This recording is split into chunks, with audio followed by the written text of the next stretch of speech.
اگر آپ اللہ کے سچے نبی ہیں تو پھر ہمیں پہلے ہماری تبوت قوم عمالقہ سے واپس لے کر دیں۔ حضرت شموئیل علیہ السلام نے اللہ کے حکم سے اپنی قوم سے وعدہ کیا کہ کل خود بخود تبوت سکینہ ہمارے شہر آ جائے گا۔ صبح ایسا ہی ہوا اور صندوق ایک بیل گاڑی پر بنی اسرائیل کے پاس پہنچ گیا، جس پر حسب وعدہ انہوں نے اپنے نبی کا حکم مان کر طالوت کو اپنا بادشاہ تسلیم کر لیا۔ قرآن مجید میں ارشاد باری تعالیٰ ہے اور ان سے ان کے پیغمبر نے کہا اس کی بادشاہی کی علامت یہ ہے کہ وہ صندوق تمہارے پاس آئے گا جس میں تمہارے رب کی طرف سے تمہارے سکون و اطمینان کا سامان ہے، جس میں آل موسیٰ و ہارون کی چھوڑی ہوئی چیزیں ہیں جسے فرشتے اٹھائے ہوئے ہوں گے۔ اگر تم ایمان والے ہو تو یقیناً اس میں تمہارے لیے بڑی نشانی ہے۔ تبوت سکینہ دوبارہ حاصل ہونے پر اس قوم کے حالات میں ایک بار پھر بہتری آنے لگے گی، لیکن ان کے اعمال وہی رہیں گے۔ پھر حضرت داؤد علیہ السلام کا دور آیا۔ اس وقت تک یہ قوم خانہ بدوشوں کی سی زندگی گزارتی تھی اور تبوت سکینہ بھی ایک خیمے میں ہی رکھا جاتا تھا۔ حضرت داؤد علیہ السلام نے ان کے لیے ایک عبادت گاہ تعمیر کرنے کا ارادہ کیا، جسے ان کے بعد ان کے بیٹے حضرت سلیمان علیہ السلام نے بیت المقدس کے مقام پر عظیم الشان عبادت گاہ کی شکل میں پایہ تکمیل تک پہنچایا۔ تبوت سکینہ کو خیمے سے نکال کر اس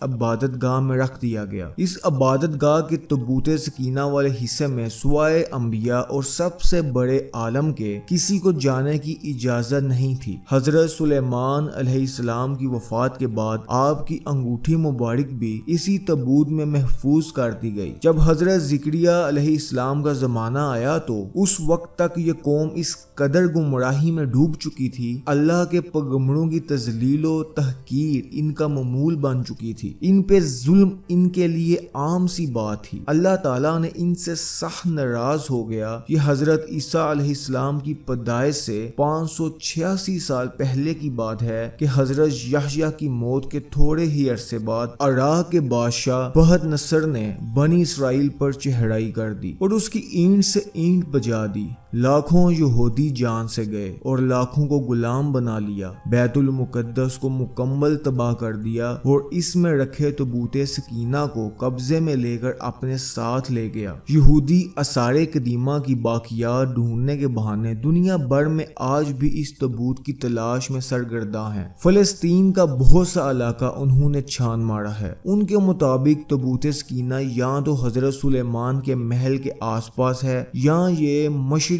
وسطیٰ میں کہیں موجود ہو سکتا ہے۔ اس کے بارے میں کئی اندازے لگائے جاتے ہیں لیکن حتمی کچھ نہیں کہا جا سکتا۔ یہ امر طے ہے کہ اسرائیل کے ساتھ تعلقات بحال کرنے کے حق میں دنیاوی فوائد کی دلیلیں دینے والے دانشور یہ بھول جاتے ہیں کہ اللہ تعالیٰ نے قرآن شریف میں واضح طور پہ کہا ہے کہ یہود و نصارہ کبھی تمہارے دوست نہیں ہو سکتے۔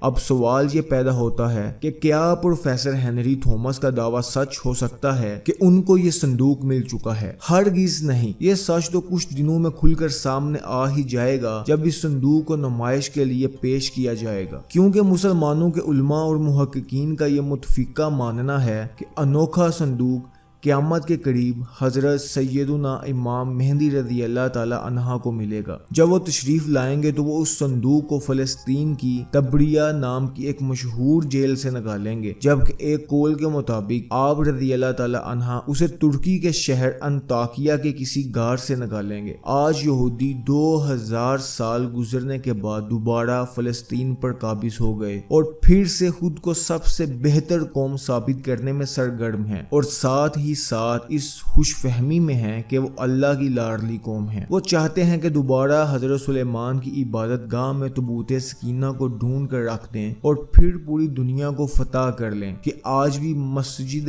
اقصی کی مغربی دیوار جو کہ حملے میں بچ گئی تھی، ہیکل سلیمانی کی آخری سمجھ کر اس سے لپٹ کر داڑیں مار کر روتے ہیں۔ اپنی عظمت کے دنوں کو یاد کر کے رونا ان کی عبادت بن چکی ہے۔ ان کو اپنے مسیحا دجال کے بڑی بے صبری سے انتظار ہے۔ اس کی آمد سے پہلے تابوت سکینہ کو ڈھونڈنا اپنی ذمہ داری سمجھتے ہیں۔ اگر آپ کو ہمارے چینل پہ سٹوریز اچھی لگتی ہیں تو ان کو لائک کیجیے اور شیئر کیجیے۔ اللہ نگہبان، اللہ حافظ، جزاک اللہ۔